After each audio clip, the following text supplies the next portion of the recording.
আমাদের উষ্ণ সাগরে এর দেখা পাওয়া যায় না, তবে অনেক দূরের, বিশেষ করে অ্যান্টার্কটিকার শীতল জল ও আটলান্টিক মহাসাগরে জমে থাকে প্রকাণ্ড সব হিমশৈল বা আইসবার্গ। আইসবার্গ নিয়ে মানুষের যেমন কৌতূহল অনেক দিনের, তেমনি সিনেমার পর্দায় সেই আইকনিক মুভি টাইটানিকের নাটকীয় মুহূর্তটিও ছিল এই আইসবার্গ নিয়েই।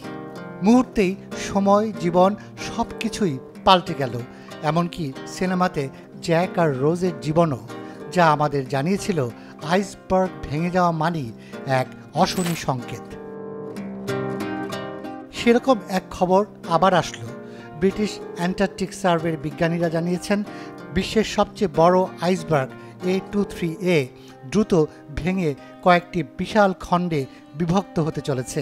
একমাত্র স্মার্ট সিটি বসুন্ধরা, আধুনিকতায় এক ধাপ এগিয়ে। ব্রিটিশ বিজ্ঞানীরা জানান আইসবার্গটি দ্রুত ভাঙছে এবং বড় বড় খণ্ডে বিভক্ত হচ্ছে। তাদের মতে এই মেগাবার্গটি এখন প্রায় 1700 বর্গ কিলোমিটার এলাকায় সংকুচিত হয়েছে, যা গ্রেটার লন্ডনের আকারের প্রায় সমান।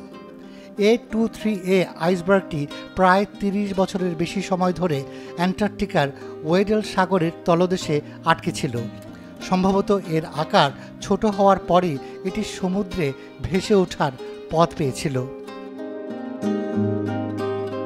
ব্রিটিশ বিজ্ঞানীদের মতে A23 অন্যান্য বড় হিমশৈল যেমন A68 এবং A76 এর মতো একই ধরনের ভাঙনের পথে এগুচ্ছে, তবে A23A সেগুলোর চেয়ে বেশি সময় ধরে এক খণ্ড থাকার কারণে বাকিগুলোর তুলনায় আলাদা।